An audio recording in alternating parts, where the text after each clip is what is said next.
Assalamualaikum warahmatullahi wabarakatuh. Nama Mirza Randi, NIM 2008377, Prodi Pendidikan Kepelatihan Olahraga.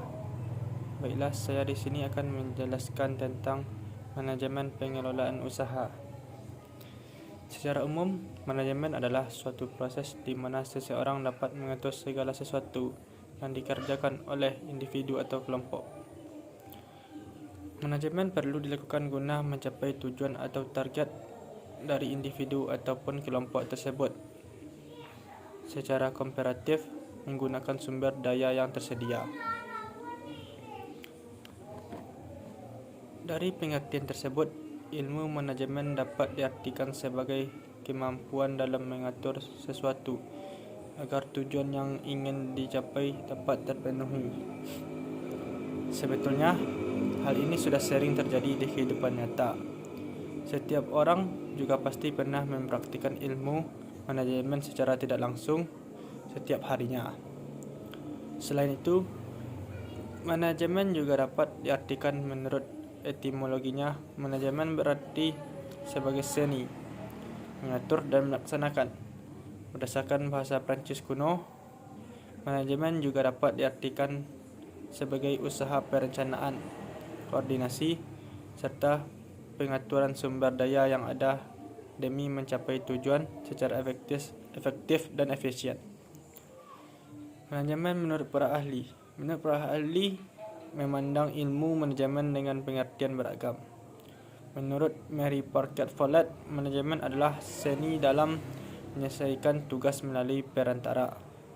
Dalam hal ini, manajemen dapat diartikan sebagai sesuatu kegiatan yang dilakukan oleh seseorang manajer untuk mengarahkan bawahan atau orang lain dalam menyelesaikan pekerjaan demi tercapainya sebuah tujuan.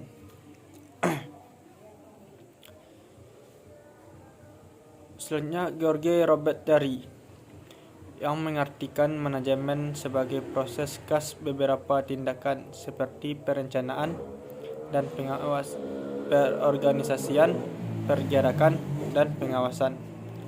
Seluruh tindakan tersebut bertujuan mencapai target dengan manfaat semua sumber daya yang tersedia.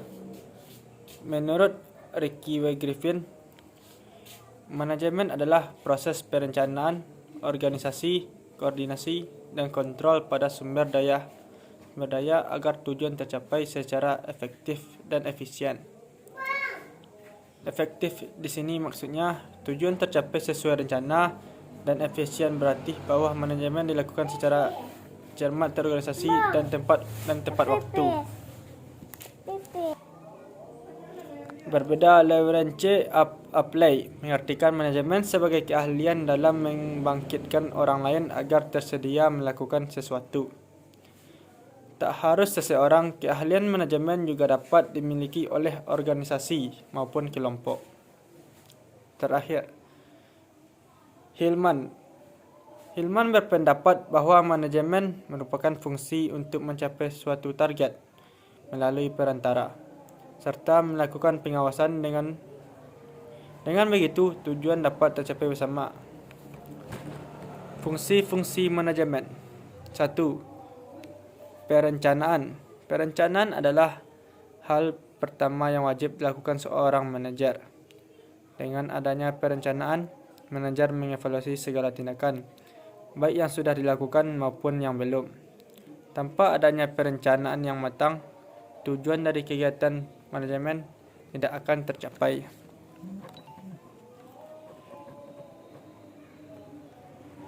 Dua, perorganisasian. Tujuannya untuk mempermudah proses pengawasan yang dilakukan oleh manajer. Selanjutnya, penempatan. Manajer bertugas untuk menempatkan sumber daya yang tersedia sesuai dengan kebutuhan. Dengan begitu, proses pencapaian tujuan dapat dilakukan dengan lebih efektif dan efisien. Selanjutnya, pengarahan. Pengarahan sebagai upaya agar perencanaan yang telah dibuat dapat berjalan dengan lancar. Jadi, pengarahan perlu dilakukan agar segala sesuatu yang dilakukan dapat berjalan sesuai arahan atau rencana. Selanjutnya, pengawasan. Tujuannya agar kegiatan manajemen dapat berlangsung sesuai rencana. Jika tidak berjalan, dapat dilangsungkan proses evaluasi. Jadi, tujuan manajemen pun dapat tercapai dengan lebih efektif dan efisien. Manajemen adalah suatu aktivitas khusus menyangkut kepemimpinan, pengarahan, pengembangan, dan perencanaan dan pengawasan terhadap pekerjaan dalam suatu proyek. Dalam Kamus Bahasa Indonesia disebutkan bahwa pengelolaan berarti proses, cara atau perbuatan mengelola, sedangkan mengelola berarti mengendalikan atau menyelenggarakan. Dengan demikian, pengelolaan adalah penyelenggaraan atau pengurusan agar sesuatu yang dikelola dapat berjalan lancar, efektif, dan efisien. Jadi, dapat disimpulkan bahwa manajemen pengelolaan usaha adalah cara menyelenggarakan atau menyelesaikan suatu usaha dengan cara yang efektif dan efisien agar mencapai tujuan yang ditetapkan. Sekian dari saya. Assalamualaikum warahmatullahi wabarakatuh.